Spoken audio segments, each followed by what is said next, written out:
Hey everybody, it's Chad with Nobody Else's Auto. We're back here again with Doug Prey in Broken Arrow, Oklahoma at the Auburn Cord Duesenberg factory. If you haven't caught the other videos we've been doing, you've got to watch them. Absolutely amazing stories about your dad, what he accomplished. Bought a factory with a borrowed $20, the whole inventory, the naming rights of Auburn and Cord and the whole shooting match. And so he owns the company now, and then he told somebody he's going to start building cars. Yeah, it was, and in fact, I've got, I think, a clip of an old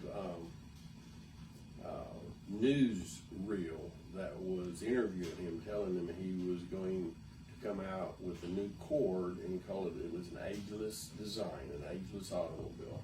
Which even by today, you look at a Cord today and they're beautiful. Yeah, I mean, they were so far ahead of the time. They were probably the most complex car in the world in 1936 when they first came out. They built that particular Cord 36 and 37 only, the model 810 in 36 and the model 812 and 37, and they built them in a four-door sedan body style or a two-door Phaeton with a back seat or a two-door Cabriolet. So two convertibles and a sedan version. And they built close to 3,000 cars in those 2 years, mostly sedans, but they were an extremely complex design. They had so many innovations. In 1936, I think they were the first unibody construction car built. Everything had frames set up high. Right. It was unibody set low to the ground. They didn't have a big radiator shell in the grill. They didn't have running boards. They weren't straight eights. They were V8, flathead. They had hideaway headlights, which was just totally amazing. You had a little crank inside and you run your headlights up and down, and two cranks, one at a time. They had a dash that looked like it was out of an airplane. It's probably the most beautiful dash ever been put in a car. And they are. They're stunning. Yeah, they're beautiful. And so Cord was so far ahead of its time that on top of that, they were using front-wheel drive. well, and front-wheel drive. One of the first front-wheel drive cars, and this is what a real interesting piece of the story is, that when Dad said, I'm going to build a new Cord, it had to be front-wheel drive, because there were no front-wheel drive cars in America after World War II. Every car you bought was rear-wheel drive. Your basic conventional Anything full-frame rear-wheel drive. Ford, Chevy, Dodge, Plymouth, whatever it was, everything was written front-wheel drive. Didn't exist. So Dad said, well, I'm going to build a new Cord, and I want it to be front-wheel drive. Well, we're not going to manufacture engines. He's going to manufacture the car, so he's got to come up with an engine that he could use in front-wheel drive. And this was in the early 60s when he started this? It was right in the early 60s, yeah. Probably the first announcement was in 63. So in 63, he said he was going to do it and started a separate corporation, just called the Cord Automobile Company, and was going to go into production. So this was kind of made the news. There was a lot of magazine articles and things like Road and Track put it on the cover, and Popular Mechanics had it on the cover. I think it was like 60 or 70 different articles all written about this guy who was going to bring back an automobile from the 1930s and build it with all modern components. And he was a school teacher from Oklahoma. He was a school teacher, and they would say that in all the articles, school teacher from Oklahoma doing this. And he was friends, as I said before when we were talking, that he was friends with Gordon Burig, the original designer of the Cord.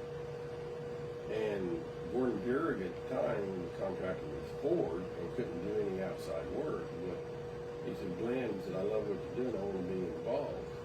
And he said, but I think we need to make the car smaller than it was originally. My Dad later on said that was a mistake. He wish he hadn't done it that way. But that's when they were just coming out with the new Mustang. They hadn't come out with it yet. And so the cars started getting smaller at that time.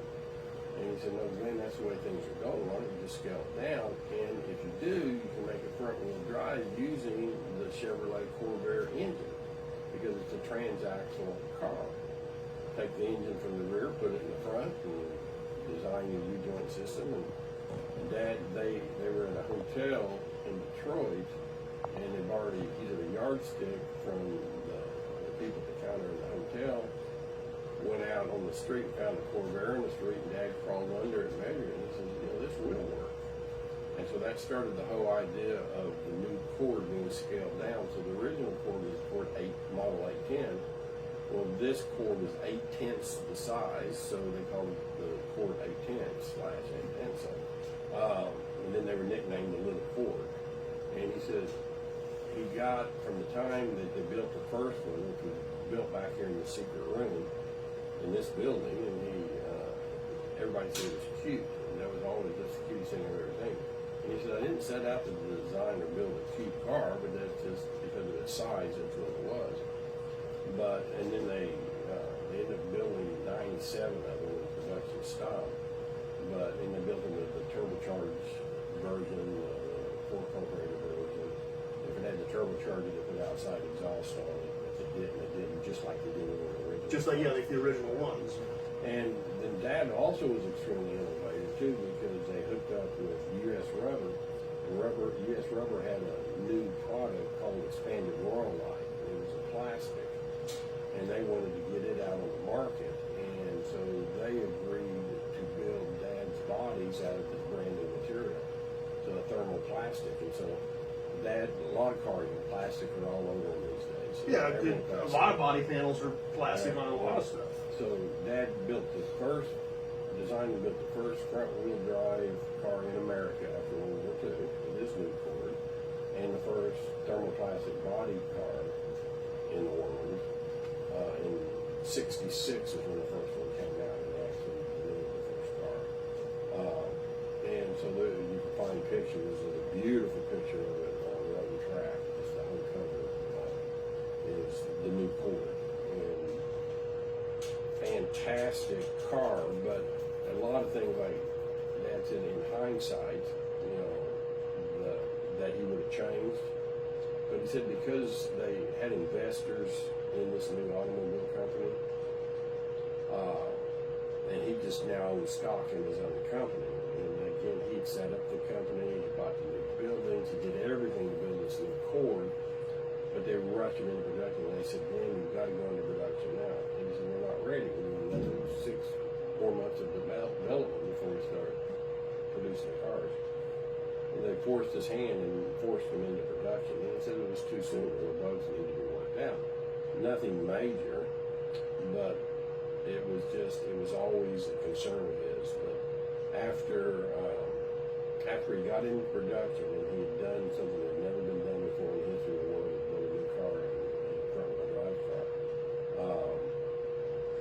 the investors came in and said, we need more money, and we have a new investor, but he wants to run it himself. He doesn't want you to run the company, and you'll have to step down so we can get his money.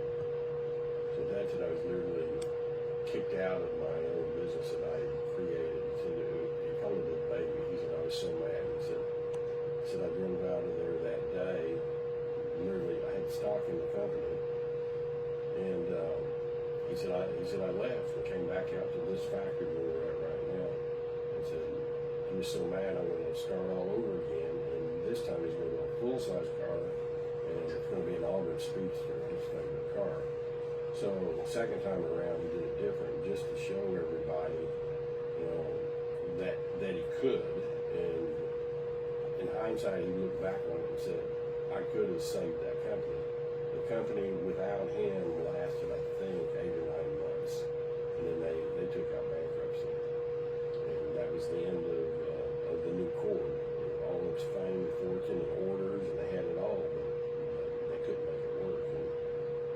And then he found out when he got back here, all the notes on the building and everything that he'd done in that business, he had co-signed personally.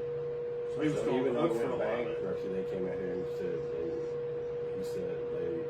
it added up at the time, this is in '66, $250,000. Wow. So $250,000 in '66 would be several million today. And they came to get it. And he said, well, I can take out bankruptcy. He didn't ever take out bankruptcy. That company did after he had left. He said, I can take out bankruptcy and you guys aren't going to get anything. And he said, but I don't work that way. He said, you give me time, I'll pay every one of those bills. And over the next 10 years, he paid off every $1 million. I mean, that was pretty cool. Yeah, and that's people don't do that. No, today people don't even think twice about hanging somebody out. But his word meant more than that. He said he had a $20,000 that was a phone bill, his long distance calls and sales and stuff. $20,000 phone bill. He said, I paid the phone company $20,000. Wow. I paid him up.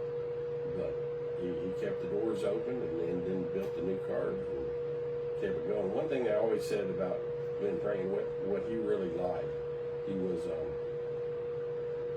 they would always say Glenn Pray's a real gentleman. In fact, there's a photograph over here you need to look at that somebody wrote about him. It's a gentleman Glenn Pray.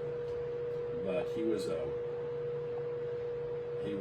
absolutely a man of immense talents to the point of genius. He'd get a kick out of, he'd see an article that had genius and he'd highlight it. Said he was a genius. But a man of integrity. Yeah. And I even asked my dad, I said, how do you define integrity? There's a lot of definitions for integrity. And his definition for integrity was a man that does what he says he's going to do. Yeah, that's exactly right. And saying that's what he did. And says he's going to do it, when he's going to do it, and so he always did that, like paying off that money that he really didn't have to pay back, but he did. And then built up, this legacy, like the man who brought legends to life in the book. People didn't know what Auburn Cords and Duesenberg were about. Even the owners of the $1 million Auburn Cords and Duesenberg right now don't really realize that Glenn Pray is the one that made them famous again. They were just old cars that had faded away. Right. And may have continued to fade away. Nobody knew what a cord was. What the cord was. But when it was on the cover of all of these magazines, the new cord, worked great. It reignited the whole market. And then now the whole kit car market that exists today, came from that. That's another story when we talk about the Auburns, but the whole second generation cars all started right here with Glenn Pray saying, I'm going to build an agency Auburn. Wow, it's just absolutely amazing. So we've still got to get into the Auburns, and then we're going to walk around and we're going to do some cool stuff around here and check out some of the cars, some of the parts, the restoration facility. I mean, you guys turn out some absolute top-notch restorations around here. You have the parts supplies for it. So be sure to check out their website, the Auburn Cord Duesenberg Factory. It's acdfactory.com, correct? Right. Get these books, Glenn Pray, The Untold Stories. Get the DVD, Pray's Passion. Like I said, you're just touching on the stuff in the books. Oh, yeah. I mean, and like I said, this one I haven't gotten into yet. This one, read the whole thing last night. And like I said, there's way more just in the small book that you haven't touched on today, much less getting into the big book.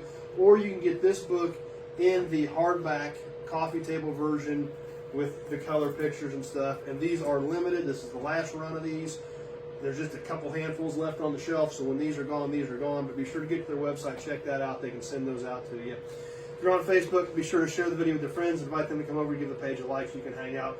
Tons more cool stuff coming just from here. If you're on YouTube, please subscribe to my channel. Check out all the other stuff we've got going on. And as always, thanks for watching. Appreciate you guys taking a few minutes with us. Hope you're enjoying the stories. Cannot say thank you enough to Doug for taking the time with us today and sharing this stuff with us. It is amazing. It's stuff that, and like you said, they're such a beautiful car, but there just never was enough of them around to really see them on a regular basis. Yeah. You don't go to a car show and see Cords, Auburns, and Duesenbergs because there was never a lot of them to begin with. Well, I grew up in a Cord. So yeah, supercharged Cord fighting. I was 13 years old before I knew you could get in the car without putting your shoes on. Never got in the Cord with my shoes on my entire life as a kid. So that's what's so cool about this stuff is you just don't see it. You see pictures of it, you see it in magazines, you see it on TV, but you don't get to see it firsthand. That's what's so amazing about being here. So as always, thanks for watching. Stay tuned. Tons more cool stuff coming up. We're going to do a lot more video today and start putting some of that content out there, so be sure to check that stuff out. So we'll see you soon on the next video.